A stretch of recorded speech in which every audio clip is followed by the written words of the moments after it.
감사합니다. 이렇게 오늘 저희를 초청해 주셔서 제가 오늘 기도회를 참석하니까 굉장히 감동된 부분이 하나 있었어요. 기도가 아주 구체적이다. 예, 제가 잘 모르거든요, 총종족을요. 캄보디아에 15년 살았는데 이런 종족인지 잘 너무 죄송하고요. 제가 28개 소수 종족이 있다는 이야기는 들었는데 구체적으로 이렇게 기도하고 이 좋은 기도 정보가 나오는 거 보면서 제가 굉장히 좀 도전을 받았습니다. 어쨌든 너무 감사를 드리고 저는 오늘 간단하게 하나님의 말씀을 좀 보고요. 이 말씀을 중심으로 잠깐 말씀을 나누고 제 사역을 쭉 간단하게 소개하는 시간 갖겠습니다. 창세기 12장 1절에서 4절까지 말씀을 같이 보겠습니다. 창세기 12장 1절에서 4절 우리 같이 한 목소리로 읽을까요? 창세기 12장 1절에서 4절입니다. 우리가 잘 아는 말씀인데요. 자, 같이 한 목소리로 1절에서 4절까지 말씀을 읽겠습니다. 창세기 12장 1절에서 4절 시작. 여호와께서 아브라함에게 이르시되 너는 너의 고향 친척과 아버지의 집을 떠나 내가 내게 보여줄 땅으로 가라. 내가 너로 큰 민족을 이루고 내게 복을 주어 내 이름을 창대하게 하리니 너는 복이 될지라. 너를 축복하는 자에게는 내가 복을 내리고 너를 저주하는 자에게는 내가 저주하리니 땅의 모든 족속이 너로 말미암아 복을 얻을 것이라 하신지라. 이에 아브라함이 여호와의 말씀을 따라가고 롯도 그와 함께 갔으며 아브라함이 하란을 떠날 때에 75세였더라. 저는 이 말씀 중심으로 선교하시는 하나님이라는 제목으로 간단하게 좀 말씀을 전하겠습니다. 얼마 전 제가 여기 미국 뉴헤븐에 지금 제가 OMSC에서 안식년을 지금 보내고 있는데 제가 한 9개월 정도 저희 한 세계 각국에서 오신 선교사님들과 또 여러 선교학자들을 모시고 이렇게 강의를 쭉 듣는 그런 안식년을 보내면서 굉장히 좀 아카데믹한 그런 시간을 좀 보내면서 선교에 대한 그런 여러 가지 뭐랄까요, 재충전, 또 영적으로, 지적으로, 또 정서적으로 모든 방면에 있어서 이렇게 정말 좋은 안식년의 기간을 보낼 수 있는 귀한 단체인데 OMSC라고요. 거기에서 저희가 안식년을 지금 보내고 이제 돌아가는 시간이 되었습니다. 근데 거기에서 만난 어떤 미국 목사님과 이야기하는 도중에 요즘 미국에서는 기독교에 대해서 이야기하려 하면 잘 들으려 하지 않고 오히려 불교나 아까 잠깐 우리가 중보기도를 했지만 불교나 새로운 종교에 대해서는 관심이 많다 이렇게 말하신 적이 있었습니다. 따라서 기독교는 이미 다 알고 있고 미국 사회 안에서 더 이상 매력이 없는 종교로 인식되어지고 있다라고 이야기를 했습니다.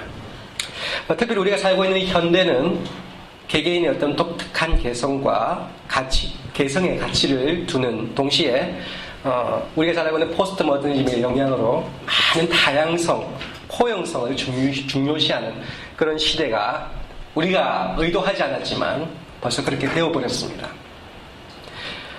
그래서 유일신 하나님과 절대 진리를 주장하는 기독교에 대해서는 독선적이고 배타적이라 이렇게 비난을 합니다. 어떤 문화인류학자들은 전도와 선교를 반대하는 그 이유 중에 하나가 뭐냐면 선교를 통해서 원주민들의 문화와 전통이 파괴되기 때문에 그들의 고유와 전통 문화를 존중해야 된다라고 문화인류학자들은 그렇게 이야기를 합니다. 한 여름 몇 년 전에 캄보디아에 단기팀으로 왔던 청년 중에 하나가 선교 보고서를 써놓은 간증을 읽은 적이 있습니다. 그 청년은 어려서부터 기독교 가정에서 쭉 자라나서 신앙생활을 했음에도 불구하고 그가 대학생이 되어서 공부를 하던 중에 그가 배운 그 교수님의 강의 가운데 기독교가 제국주의와 손잡고 식민지의 문화와 종교를 파괴하였다 이렇게 생각을 했다는 것이죠. 그래서 기독교 선교에 대해서 굉장히 비판적인 시각을 가지고 있었던 청년이었습니다. 그러다가 그가 그저 외국 구경을 할까 하고 그런 목적으로 단기 선교를 캄보디아에 왔는데 그 캄보디아에서 단기 선교를 하는 과정 속에서 어린아이들, 가난한 아이들과 같이 놀아주면서 복음을 전하면서 그들을 섬기면서 또 그들을 위해서 안고 울고 기도하는 선교팀들을 보면서 기독교 선교에 대한 오해를 완전히 바뀌게 하는 시각이 바뀌는 그런 역사가 나타났다는 것을 간증을 했던 것을 볼 수가 있었습니다. 그래서 선교를 한다는 것은 어떤 독선주의도 아니고 문화 식민지를 세우는 것도 아니고 우리가 잘 알다시피 사랑과 공의의 하나님께서 구원을 이루어 가시는 너무나도 귀한 사역이라는 것을 우리가 알아야 한다는 것이죠. 이 사실은 우리가 서양 문화가 만들어지기 전 다양성이 존재하기 전부터 있었던 하나님의 섭리입니다. 태초에 하나님께서 인간을 창조하시고 이 땅을 정복하고 다스리라는 말씀을 주셨는데, 이 말씀은 하나님이 인간을 하나님의 대리자로 세우시고 이 땅 가운데 세우셨다는 것을 뜻하고 있습니다.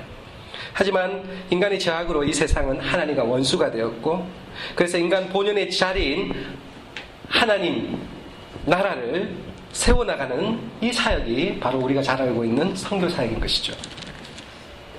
그래서 하나님의 나라는 우리가 일반적으로 생각하는 것처럼 죽어서 저 세상에 가는 것에 한정되지 아니하고, 바로 하나님의 주권에 의해서 그의 백성들이 다스림을 받는 것을 하나님의 나라라고 합니다. 오늘 우리는 최초의 선교사라고 할 수 있는 이 아브라함을 통해서 하나님의 나라를 세워가시는 하나님의 역사를 살펴보기를 원하는데요. 하나님 우상으로 가득했던 아브라함이 살고 있던 그 갈대아 우르라는 땅을 하나님께서는 아브라함에게 나타나셔서, 아브라함아는 그 땅을 떠나라, 본토 친척 아버지를 떠나라, 이렇게 말씀하시면서 내가 너에게 지시할 땅으로 가라, 이렇게 말씀하셨습니다. 요즘 같으면 뭐 내비게이션이 있어서 잘 찾아가겠죠. 근데 그 당시엔 내비게이션이었습니다. 그래서 가라는 것입니다. 무작정 떠나라는 것입니다. 그리고는 또 하나님께서는 아주 좀 어떻게 보면 막연한 이야기를 하셨죠. 땅과 자손을 약속하셨습니다. 하지만 하나님은 아브라함에게 바로 자손을 주시지 않으시고 100세가 되도록 기다리게 하셨습니다. 인간의 힘으로는 자녀를 낳을 수 없는 나이가 되어서야 하나님께서는 자녀를 주신 것입니다. 하나님의 나라는 그래서 인간의 힘으로 세워지는 것이 아니라 하나님의 절대적인 계획과 섭리 가운데 이루어져 간다는 것을 우리가 알아야 된다는 것이죠. 다만 하나님은 순종한 자를 찾으시고 부르시고 응답하는 자를 통해서 하나님께서는 친히 그 역사를 이루어 가신다는 것입니다. 그래서 순종하는 것이 쉬운 일은 아니지만 바로 그 순종하는 자만이 주께서 주신 언약을 직접 목격할 수 있다는 것입니다. 또 100살이 되기까지 아브라함의 인생의 여정을 살펴보면 그는 완벽한 인간이 아니었습니다. 성급한 마음으로 하갈을 통해서 이스마엘을 얻기도 하고 2번씩이나 자신의 신변 안전을 위해 아내인 사라를 누이라고 속인 적도 있었습니다. 하지만 하나님의 열심이 이러한 연약한 인간을 통해서 전적인 하나님의 능력으로 말미암아 100세의 이삭을 낳게 되었죠. 그의 연약함으로 말미암은 실수조차도 주님께서는 사용하셔서 하나님의 하나님 되심을 드러내셨습니다. 아브라함도 우리와 똑같은 인간이었지만 하나님께서 그를 선택하셨고 그에게 언약을 세우셨기 때문에 하나님이 아브라함을 통해서 그의 백성인 이스라엘 민족을 하나님의 백성으로 삼으셨습니다.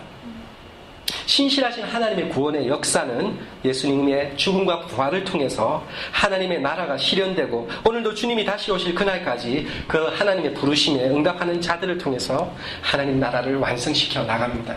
여러분, 정말 우리가 주변에서 일어날 여러 가지 일들을 보면 과연 하나님의 나라, 하나님의 선교는 완성될 수 있을까? 때로는 굉장히 절망 가운데 빠질 때가 있습니다. 그러나 여러분 명심하십시오. 하나님은 반드시 그 일을 성취하십니다. 왜냐하면 성경의 그 약속은 역사를 통해서 분명히 하나님께서 이루어 가시는 것을 우리는 눈으로 목격하고 있다는 것입니다. 저희가 캄보디아에서 사역하면서 하나님의 나라가 이루어져 가는 작은 이야기를 좀 나누고 싶습니다. 어떤 한 선교사님의 사역지에 사역자가 땅과 교회 건물을 자신의 소유로 삼으려는 계략을 꾸며서 어려움에 처해 있었던 적이 있습니다. 그래서 선교사님들의 그 중보기도 모임에서 그 지역을 방문해서 그 지역을 돌면서 기도하고, 그때 또 저희가 또 양육했던 학사에 있던 어떤 한 학생과 함께 그 기도 모임에 참석을 같이 하게 되었는데, 얼마가 지난 후에 그 학생이 고백하기를 그 중보기도 모임에 갔을 때가 자기의 가장 생애 가운데 잊혀지지 않는 그런 모험이었다, 이렇게 고백을 한 적이 있었습니다. 뜻밖의 고백에 그 시간을 돌이켜보면 그때는 뭐 별다른 일도 일어나지 않았고 특별한 순서도 없이 그냥 그 땅을 밟으면서 하나님, 이 땅을 구하여 주옵소서, 이 땅에 있는 많은 민족들과 백성들을 구하여 주옵소서 기도했을 뿐이었는데, 다만 그날 돌아오는 길에 제 아내에게도 하나님께서 주셔야 할 수 없는 그런 눈물을 주셨다는 그런 말을 들었습니다. 그래서 우리가 아는 것은 그 시간에 성령님께서 함께 하셨다는 것을 느꼈다는 것이죠. 그 이후에 성령님의 특별하신 역사로 그 문제가 너무 잘 해결되었습니다. 어쩌면 하나님의 나라는 겨자씨 하나리 자라나는 것처럼 눈에 보이지 않고 구체적으로 묘사하기 어려운 것일 수 있지만 언젠가는 하나님의 나라가 더욱더 확장되고 번성한다는 것을 우리가 볼 수 있다는 것입니다. 저는 여러분들에게 질문하고 싶습니다. 여러분은 선교하라고 생각하면 선교라는 것은 어떤 것이라고 생각됩니까?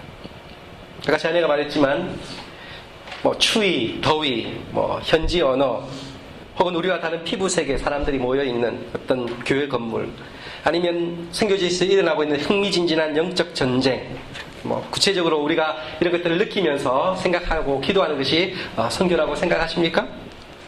물론 이 모든 것도 선교라는 영역에 포함되는 것들이지만 선교에 있어서 가장 중요한 것은 하나님의 나라입니다. 그 역사는 하나님이 이루어 가시되 하나님의 백성들을 통해서 이루어 가신다는 것입니다. 여러분, 우리가 없어도 하나님은 일을 하십니다. 그러나 하나님께서 우리를 초청하십니다. 그 일을 같이 하자고요. 이게 얼마나 강력스러운 일입니까? 저에게 6살짜리 새희가 여러분 같이 자고 있네요. 막내딸 새희가 있습니다.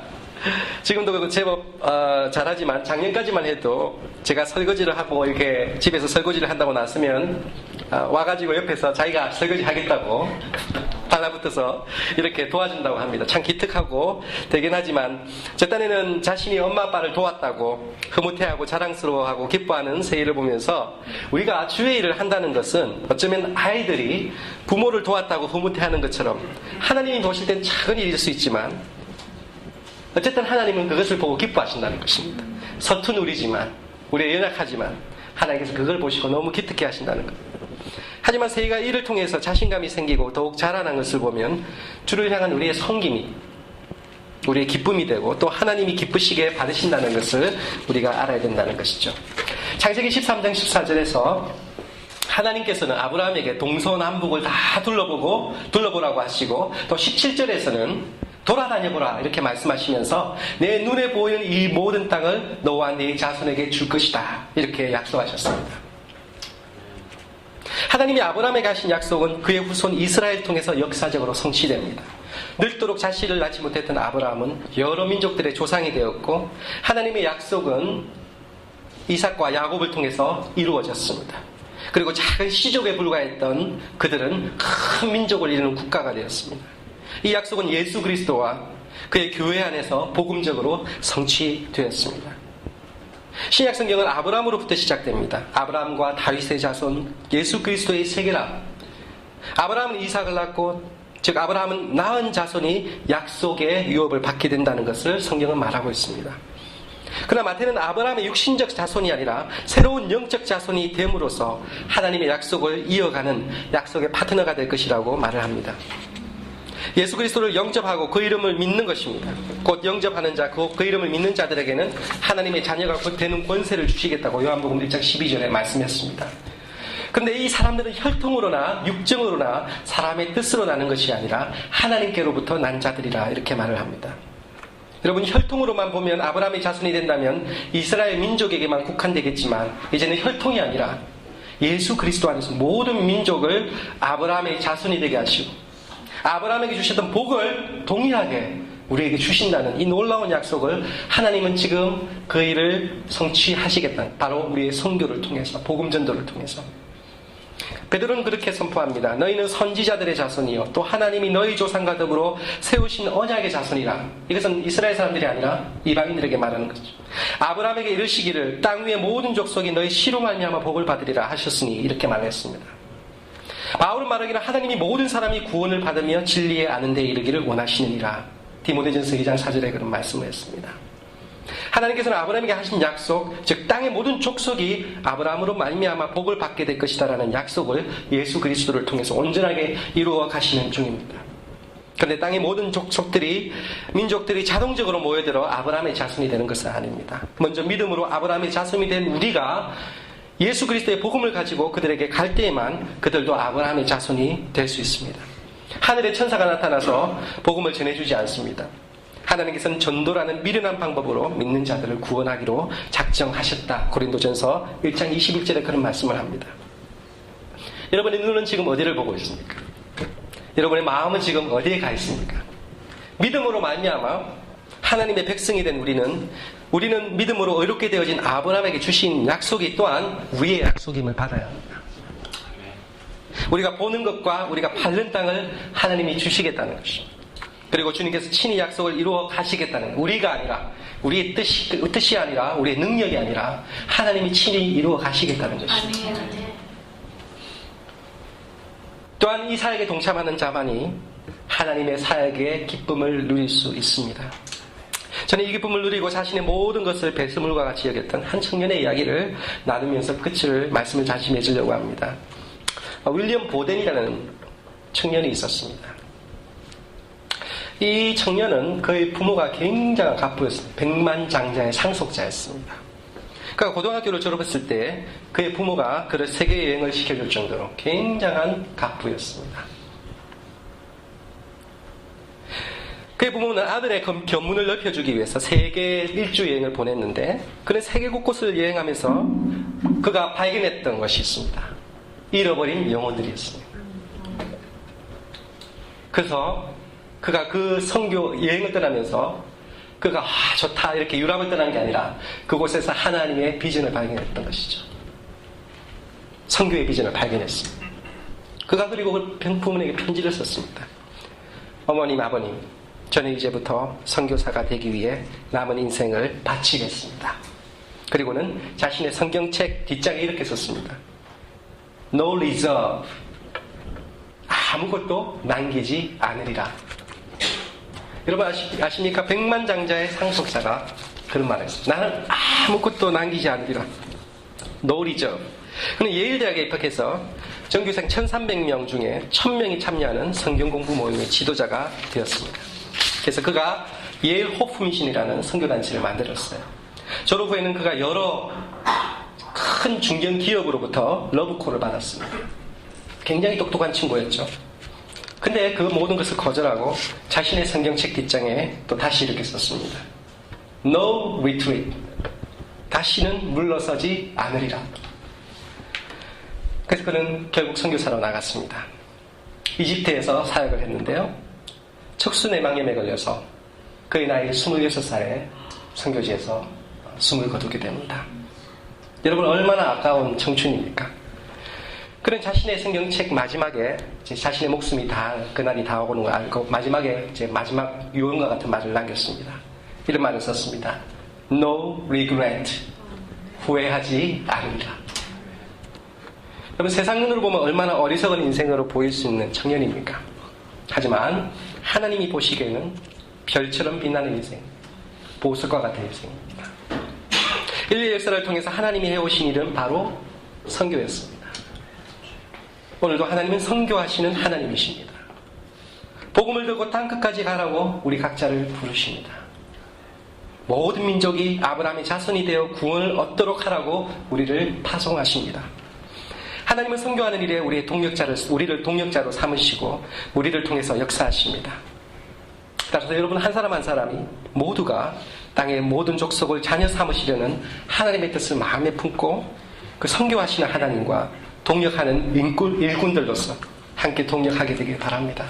저는 이 기도가 바로 그 출발선이라고 생각합니다.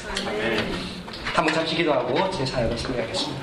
하나님 감사합니다. 주신 말씀 우리가 마음에 간직하며 주여 이 마지막 때 이 세상에 많은 사람들이 하나님을 떠나고 하나님이 없다고 외치고 하나님을 저주하고 만몬신에 매몰되어서 하나님보다는 우상을 섬기는 이 세대 가운데서 우리를 불러내어서 하나님의 거룩한 사역에 동참케 하시는 하나님 감사를 드립니다. 오늘 여기에 모이신 모든 형제 자매들 마음속에 다시금 그 하나님의 콜링 앞에 헌신하게 하시고 어떤 모습이라든지 우리가 이 하나님 나라의 확장에 한 부분을 감당하는 귀한 형제 자매들 될 수 있도록 축복하여 주시옵소서. 우리의 형편과 처지를 따지는 것이 아니라 정말 이 긴박한 영적 상황 속에서 우리가 어떠한 모습으로 주 앞에 서 있어야 될지를 다시금 점검하는 시간 되게 하여 주시옵소서. 감사드립니다. 예수님의 이름으로 기도드렸습니다. 아멘. 자, 시간이 조금 갖긴 하는데요. 제 사역 소개를 조금 빠르게 소개를 하겠습니다. 먼저 동영상 간단하게 지금 캄보디아 선교지의 전반적인 스캔인데요. 뭐 선교지가 아니라 캄보디아 사람들이 어떻게 살고 있고 이런 것들을 한 1분 30초짜리 동영상인데 한번 제가 만들었는데 보시죠.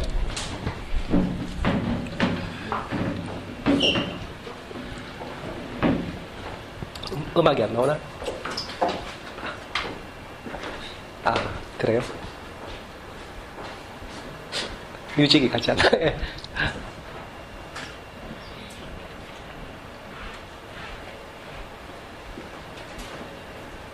예, 배경음악이 안 나오면, 예, 그 사진이, 예, 들어가도록 하겠습니다. 아, 네, 나오는 것 같은데.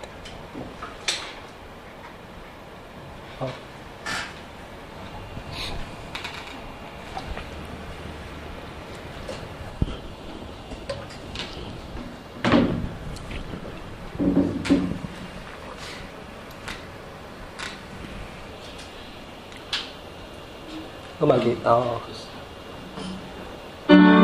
이제 나오네요. 처음부터 한번 볼까요? 네.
똑같습니다. 네. 좀 길게 만들 수 있는데 제가 시간 관계상 뭐 좀 찝찝하죠, 그죠? 제가 보다가 제가 일부러 이렇게 했어요. 저희 동영상이고요. 이거는 이제 전체적인 캄보디아의 그 도시와 농촌 그리고 아이들 이런 것들을 간단하게 보여드렸고요. 저희들은 캄보디아에서 아까 제 아내가 잠시 간증하면서 소개했지만 1997년도에 파송받아서 파송받아서 15년 지금까지 16년 차인데요. 16년 동안 사역을 했습니다. 캄보디아는 여러분 아시다시피 여기 보면은 포인트가 안 잡히네요. 캄보디아는 태국과 베트남과 라오스의 중간에 있는 나라가 캄보디아고요. 그리고 인도차이나의 어떻게 보면 중심국가라고 할 수 있는 그런 나라가 바로 이 캄보디아입니다. 지금 안 움직이네요. 넘겨주시면 네네. 감사합니다. 네, 저희 가족 사진이고요. 빨리 넘어요. 네. 여기가 이제 제 아들이고요. 여기 큰딸입니다. 한국에서 공부하고 있고 대학생입니다. 그리고 둘째 아들, 아까 제 아내가 말했죠. 그리고 막둥이, 세이, 가족 사진고요. 자, 이 캄보디아는요, 그 역사가 굉장히 오랜 역사를 가지고 있는데요. 한 가지 아쉬운 점이 이 캄보디아의 앙코르 제국에 대한 기록물이 남겨있지 않습니다. 사실은. 그래서 구체적으로 대충 대략적으로만 추측을 하고 있는데 사실은 보시는 사원이 앙코르 사원인데요. 캄보디아는 약 11세기, 12세기 때 굉장한 전성기였습니다. 그래서 이 앙코르 제국이 어디까지 영토를 확장했냐면 베트남과 말레이시아, 태국까지 영토를 점령할 정도로 굉장한 제국이었는데 태국은 지금 그 사실을 인정하지 않으려고 합니다. 왜냐하면 이 앙코르 사원에 가면은 태국 사람들이 캄보디아 사람한테 조공을 바치는 게 나와요. 근데 태국 사람들은 그것을 아니라고 그래요. 근데 사실은 맞거든요. 조공을 할 정도로. 왜냐하면 그만큼 그 시대가 굉장한 파워를 가진 시대였고요. 이 앙코르의 시대 때 왕이 있었는데 이 사원을 지은 왕도 있는데 자야바라만 7세라는 왕이 있는데 이 왕은 한마디로 말하면 신입니다. 신. 힌두교의 신적인 존재죠. 그래서 이 사원을 짓는 데만 해도 35년 만에 이 사원을 다 지어버렸어요. 이거는 뭐 기네스북에 오를 정도인데 어느 사원과 뭐 성당을 짓는 데도 수백 년이 걸리는데 36년 만에 이 사원을 다 지어버렸다는 거예요. 수만 명을 동원해서. 굉장한 그것을 통해서 우리가 추측할 수 있는 그 당시에 왕권이 얼마나 강했는가라는 것을 알 수 있고요. 그리고 이 앙코르 사원 중심으로 해서 주변 사원이 굉장히 많은데 가게 되면은 이건 하루 만에 다 못 봅니다. 일주일 동안 봐도 다 못 볼 정도로 유적지가 굉장히 큽니다. 그래서 주요 사원만 볼 수 있는데 나중에 캄보디아 오시면 이 사원을 꼭 보셔야 됩니다. 왜냐하면 이것이 하나의 캄보디아의 영적인 지주라고 했었어요. 지주. 이 사람들의 전신적인 지주입니다. 그래서 이 앙코르 사원이고요. 그럼 여기 있는 앞사라춤은 천상의 무희라 그래가지고 당시 그 앙코르 시대 때 그 사원에서 춤을 추던 그 말하자면 우리 궁중무용 아시죠, 그죠? 한국에 와 같이 똑같은 전통 무용을 추는 무희들이에요. 근데 이 힌두교에서 이 앞사라는 천상의 존재예요. 천사와 같은. 예. 그래서 그것을 표현하고 있는 춤입니다. 자, 여러분 잘 알고 있는 킬링필드, 약 1974년부터 1980년대 후반까지 진행된 아주 비극적인 역사입니다. 사실은 캄보디아는 1963년도에 보면요, 굉장히 우리나라보다 잘 살았어요. 우리나라보다 경제 수준이 높았습니다. 식민지를 겪고 나서 경제가 굉장히 발전한 나라였는데, 폴포트 공산 정권만 아니었다면 아마도 캄보디아가 동남아시아에서 굉장히 싱가포르에 버금갈 정도의 그런 자원과 인적 자원이 굉장히 풍부한 나라였는데 이 공산 정권이 들었음으로 말미암아 이런 보시다시피 사진에 이런 킬링필드의 비극의 현장이 나타나고 있죠. 이 여인은 이제 감옥에서 죽기 직전에 처형되기 직전에 이렇게 사진을 다 기록을 남겼습니다. 공산 정권 시대에. 그래서 이 뼈들은 뭐냐면 이게 두개골이에요. 그 당시에 이제 그 킬링필드에서 죽었던, 감옥에서 죽었던, 고문받아 죽었던 사람들의 유골들을 다 이렇게 모아가지고 두개골로 만든 캄보디아 지도입니다. 여기 지금 어디에 있냐면 그 프놈펜에 오시면, 캄보디아 수도 프놈펜에 오시면 또울슬랭이라는 박물관이 있습니다. 지금 말하면 아우슈비츠와 같은 그 당시에 공산 정권 때 지식층들과 많은 엘리트 계층들이 죽어나갔는데 약 3만 명이 죽어나갔습니다. 직계 가족들까지 다 쳐넣어가지고 거기서 고문을 시켜서 죽어나가는데 거기서 단 살아남은 사람 7명. 유일하게. 지금도 난 생존해 있는데요. 그 사람들의 증언을 들어보면 굉장히 참 드라마틱한 게 많습니다. 어쨌든 뭐 제가 시간이 없기 때문에 설명을 못 드리고요. 그런 역사의 아픔이 있었다는 것이 캄보디아죠. 그래서 여기도 보면은 이게 전부 다 이게 뼈들이에요. 집단 매장을 시켰습니다. 그래서 인구의 약 300만이 처형당하거나 또 강제 노동으로 해서 죽어나갔습니다. 자, 여러분 여기 보시면 캄보디아 국기인데요. 이 캄보디아 국기가 몇 번 바뀌었는지 보십니까? 몇 번 바뀌었죠? 6번 바뀌었습니다. 그것도 약 10여 년 상간, 20여 년 상간에 캄보디아 국가가 맨 처음엔 민주국가였다가 공산주의 안에서도 두 번이나 바뀌었어요. 그리고 그 다음에 이제 과도기 정부, 그 다음에 UN 평화유지군이 들어와서 통치했던 단계, 그리고 지금 현재 캄보디아 국기입니다. 근데 여러분 여기서 특징이 뭐냐면 중간중간에 뭐가 있죠? 앙코르와 사원이 들어가 있어요. 네. 그만큼 이 나라 사람들이 이 사원을 중요시한다는 거죠. 자, 오늘날 캄보디아인데요. 지금 현재 국왕은 시아모니 국왕입니다. 지금 근데 이 국왕은 싱글이에요. 프랑스에서 오랫동안 유학을 했다가 댄서예요, 댄서, 무용수. 근데 굉장히 좀 여성스럽죠. 근데 하다가 이제 왕권 즉위위원회에서 이 왕을 추천해가지고 몇 년 전에 이제 왕으로 즉위를 했습니다. 근데 왕은 사실은 실권은 없습니다. 예, 권력은 없죠. 근데 실질적인 권력을 이 훈센 총리가 잡고 있습니다.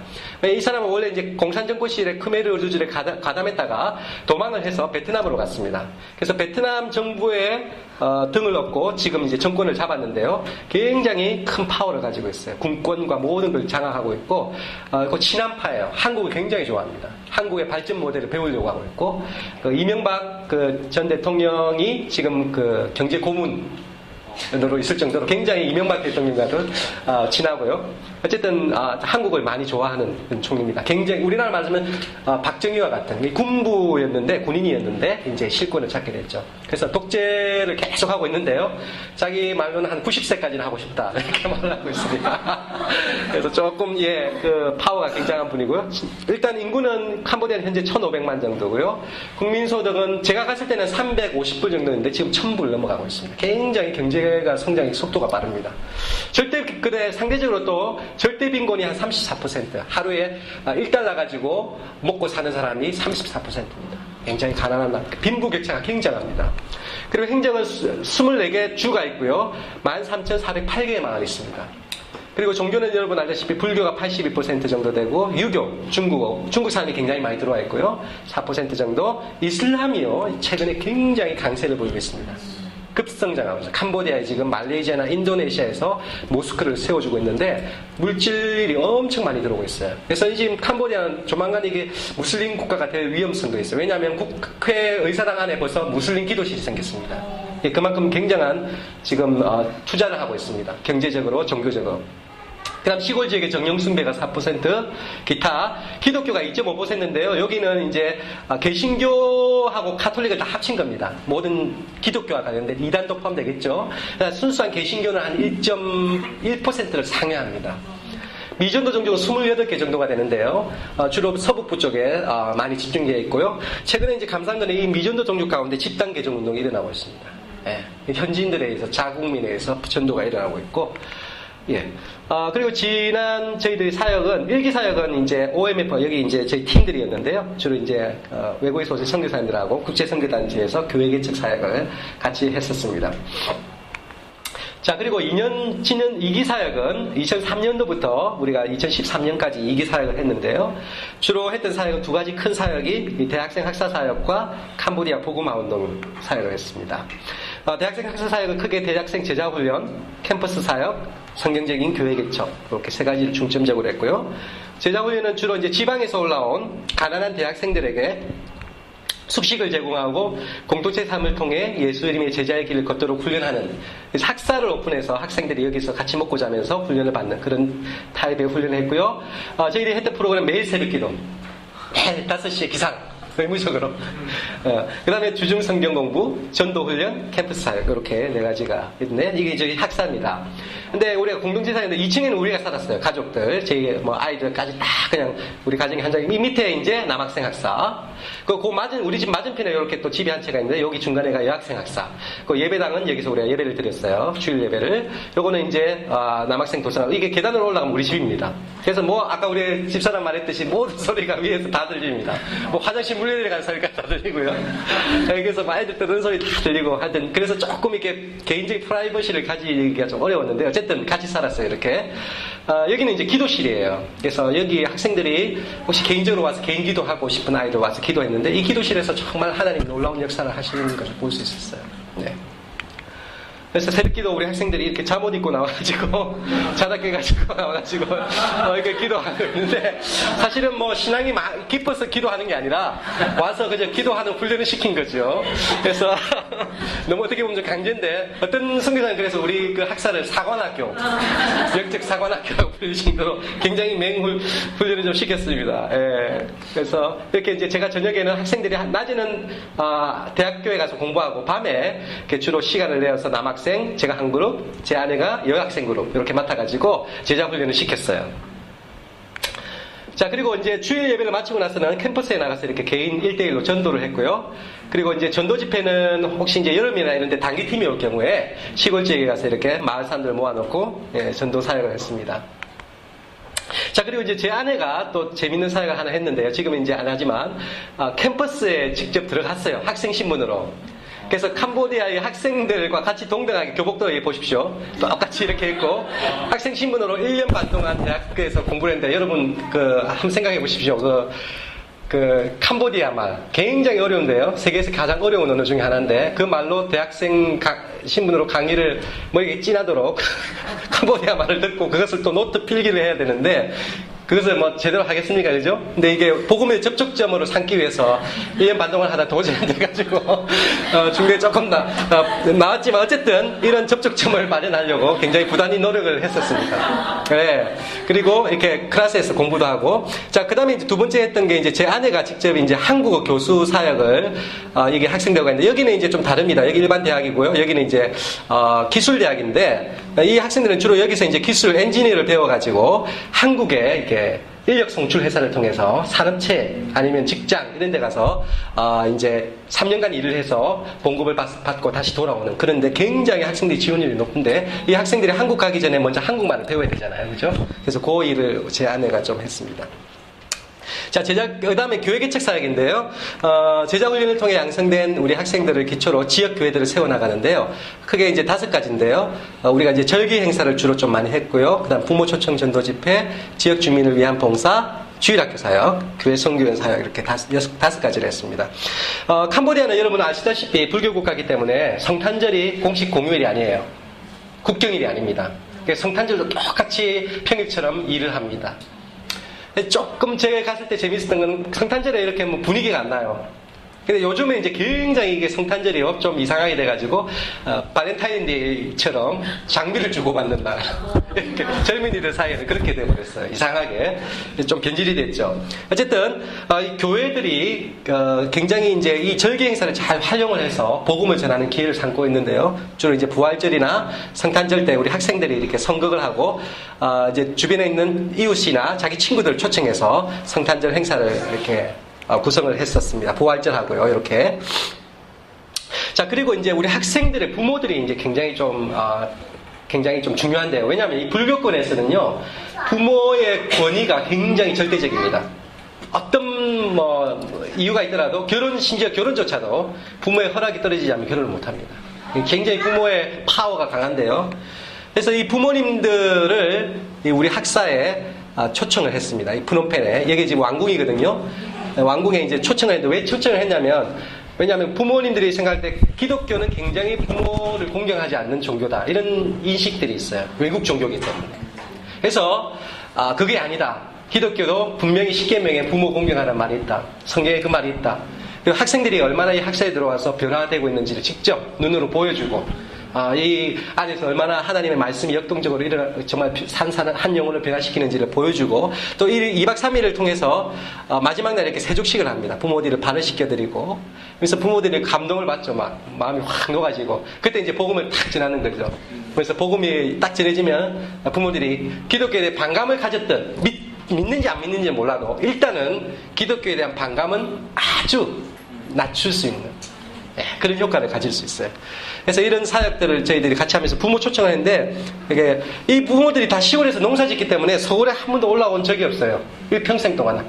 한 번도 서울 구경한 적이 없어요. 그래서 이런 기회를 통해서 한번 저희들이 또 관광도 시켜드리고 해서 부모님들을 좀 이렇게 격려하는 시간을 갖습니다. 그리고 학생들이 이제 방학 때 대부분 고향으로 이제 자기 부모 집으로 가는데 저희들이 직접 고향 부모 집을 방문해서 이렇게 신방도 하고 격려하는 그런 일들을 했습니다. 또 하나는 저희들이 교회 주변에 있는 많은 이웃 주민들에게 이렇게 의료봉사라든지 바자회를 통해서 이웃들에게 또 오픈하는 사역을 했고요. 그리고 이 주일학교 사역도요, 우리 학생들, 학사 학생들, 우리 같이 훈련받은 학생들이 자발적으로 우리가 하라고 하지 않았는데 이 복음의 열정이 생기니까 자기들이 아이들에게 복음을 전하고 싶다 그래서 주일학교를 했어요. 근데 지금 이 학생들이 이제 다 이제 결혼도 하고요, 가정도 꾸리고 이제 가정을 이루었는데 그래서 지금 이 지역은 아직 우리가 이제 땅을 부지를 누가 또 헌금을 해주셔가지고 땅을 지금 구입한 상태인데 아직 건물이 없습니다. 한 10년 동안 하나님께서 허락을 하시지 않았는데 일단 계속해서 이 지역 아이들과 이 지역의 아이들이 정말 복음을 듣고 우리 교회와 연결되어서 이렇게 세워져 나가기를 계속해서 기도하고 있습니다. 그래서 주일학교 사역 우리 학생들이 주축으로 된 그 다음에 이제 교회 안에 이런 유치원을 저희들이 잠시 운영을 했었는데, 지금 이제, 저희들이 안신을 오면서, 이게 잠시 이제 일단 중단된 상태에 있습니다. 어쨌든, 우리 학생들이 중심이 돼서 교사가 되어서 아이들에게 이렇게 양질의 그 교육을, 유치원 교육을 시킨 사역을 저희도 감당을 했었습니다. 캄보디아 보그마 운동인데요. 크게 이제 각 지역의 교회 개척, 대학생 연합운동, 현지인 교회 협력, 번역 사역, 이렇게 4가지를 했었어요. 캄보디아 각 지역의 교회 개척 사역, 이것은요, 지금 여기 있는 노란 옷 입은 이 자매가요, 우리 학사에서 훈련받은 자매입니다. 근데 이 자매가 졸업하고 지금 어딜 갔냐니까 지방으로 고등학교 교사가 발령되어서 갔어요. 근데 이 학생이 이제 가서 이 고등학교 교사가 되었는데, 유일하게 크리스찬 교사예요. 근데 이 학교 교사인데 이 아이들이 이제 그 학교 학생들이에요. 그래서 이렇게 학사를, 청소년 학사를 오픈해가지고, 아이들 제자훈련하는 우리와 똑같은 방식으로 이렇게 같이 먹고 자면서 제자훈련 사역을 지금 하고 있습니다. 계속 돌아가고 있고요. 꼭공이라는 지역인데요. 위에서 좀 기도해 주시기 바랍니다. 계속 돌아가고 있고, 이 라타나키리 지역은 아까 말한 그 소수부족들이 굉장히 많이 산재해 있는 지역인데, 일단 현재는 좀 중단했어요. 왜냐면 여기 사역하던 자매가 결혼을 했어요. 결혼하는 바람에 가정을 꾸려나가는 그런 이유 때문에 우리가 일단은 조금 진행을 못했는데, 앞으로 이 지역도 굉장히 중요한 지역 중에 하나입니다. 기도를 하고 있습니다. 자, 그리고 대학생 연합운동이네요. 자, 이건 뭐냐면 이제, 여기 이제 선교사님들이 많이 계신데요. 저희와 같이 학사 사역을 하시는 선교사님들이 같이 연합이 돼가지고 매주 저희 집에서 기도회를 합니다. 특별히 대학생 복음화를 위한 기도를 하는데, 같은 학사 사역을 하는 선교사님들끼리 이렇게 연합이 되고 있고, 매월 전체 학사, 우리 학사뿐만 아니라 여기 학사에 있는 모든 학사 학생들과 함께 연합으로 함께 기도회를 하고 있습니다. 그리고 매년 1회, 1년 1회 이 모든 학생들과 더불어 1년에 한 차례씩 연합 수련회를 합니다. 이때는 신입생들, 대학생 신입생들이 굉장히 많이 오게 되는데, 특별히 새로 들어온, 학사에 들어온 신입생들을 대상으로 집중적으로 훈련하면서 말씀을 전하는 그런 사역을 저희들이 하고 있습니다. 자, 캄보디아 2021, 보그마 운동 21. 이건 이제 굉장히 저희들 사역이 아니라 지금 캄보디아에서 일어나고 있는, 교회 연합운동이고 교회 개척운동이에요. 이건 뭐냐면 2021년도까지 아까 보셨듯이 13,800개, 308개의 마을 가운데 교회가 있는 곳은 단 2,000개 마을밖에 없어요. 아직도 여전히 11,000개의 마을은 교회가 없습니다. 교회 공동체가 없습니다. 그래서 2021년도까지 교회가 없는 마을에 교회를 세우자는 건데, 자, 이 캄보디아 지도를 보시면 아시겠지만 아직도 이게 갈색 지역이죠. 이 지역들이 아직도 교회가 없는 지역이 90에서 100%예요. 그러니까 아주 거의 절반 이상이, 요 녹색 지역은 한 50%가 교회가 있는 지역인데, 나머지 지역은 거의 아직도 복음이 들어가지 않은 그런 지역이에요. 여기 이제 아까 말한 라타나키리 지역인데, 소수부족, 약간 이제 조금 복음이 전해져서 이제 좀 나아졌는데, 여전히 아직도 복음이 들어가야 될 지역이 많습니다. 아까 말했듯이 개신교가 들어온 지가 캄보디아가 90년이 됐는데, 영적인 돌파구가 정말 필요한 지역인데, 여러분들의 중보기도가 굉장히 필요한 지역입니다. 그래서 그런 영적 돌파구가 일어날 수 있도록 기도해 주시고요. 그리고 제가 이제 사역하는 가운데 이제 현지인 목회자들이 있습니다. 이런 장로님들과 시골 지역에 하면 이렇게 양철 지붕으로 기둥을 세워가지고 만든, 여기에 이제 자기 집인데요. 이 집을 개방해서 교회를 만들었어요. 이런 가정교회들이 굉장히 많습니다. 캄보디아에. 그래서 저희가 다음 사역, 또 이번 사역에 제자훈련 사역 가운데 이런 목회자들을 격려하고 그분들을 다시 제자로 세우고 돕는 사역을 기도하면서 준비를 하고 있습니다. 그 제 아내가 이제 제자훈련 양육교재를 번역을 했는데요. 이렇게 시리즈로 10권을 교재를 만들었습니다. 그리고 중요한 것은 캄보디아의 기도 운동이 일어나는 겁니다. 기도 무브먼트, 프레이어 무브먼트인데요. 여러분, 저는 이렇게 믿습니다. 캄보디아 영적 돌파구의 메인 키는 기도다. 기도. 뭐 열심히 뭘 하고 프로그램 그게 아니고요. 기도다. 저는 여기 와서 그것을 여러분 너무 기도 많이 하시니까 너무 귀한 일입니다, 이게. 그래서 여러분들 꼭 기도하시길 바라고요. 특별히 이 기도 운동을 위한 기도자 학교를 저희 책 교재가 있는데 그것을 캄보디아 말로 번역해서 앞으로 이제 교회 현지 지도자들이 된다면, 기회가 된다면 이 기도 훈련을 좀 집중적으로 같이 하고 싶은 생각이 있습니다. 그래서 여러분들이 그 일을 위해서 좀 기도해 주시고, 기도 제목을 제가 좀 몇 가지 여기 파워포인트는 안 올려, 제 개인적인 기도 제목만 올렸는데요. 여기 조금 더 추가하겠습니다. 죄송합니다.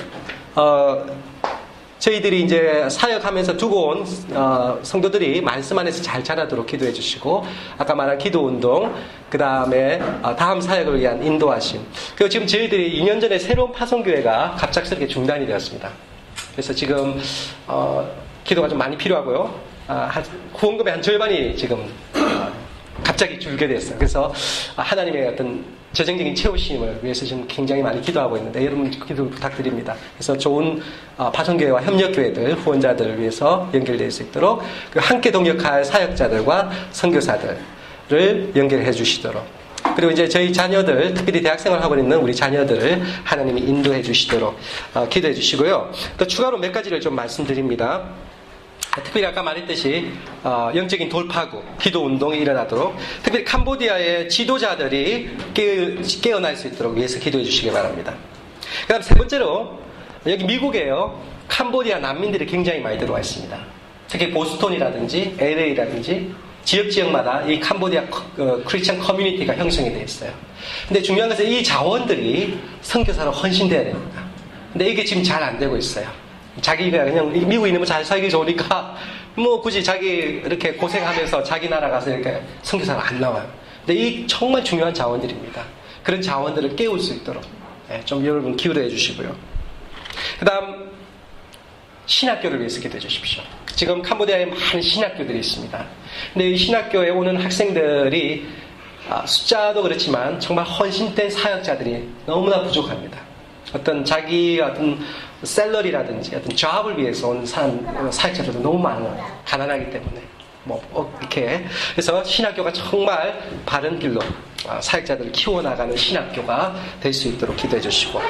그 다음에, 아까 말했듯이 그 미전도 종족들을 향한 자국 내 선교 운동이 일어나야 합니다. 지금 캄보디아에서 중요한 것은 제가 볼 때 그렇습니다. 현지인 교회 자립도 중요한데, 현지인 교회가 선교 지향적인 교회로 나아갈 수 있도록 선교사가 이렇게 격려하는 게 필요한데요. 너무나 감사하게 최근에 이제 캄보디아 현지 교단 가운데 아까 말한 그 소수 민족, 소수 부족들에게 가서 선교하는 선교사를 파송하는 교회가 나오기 시작했습니다.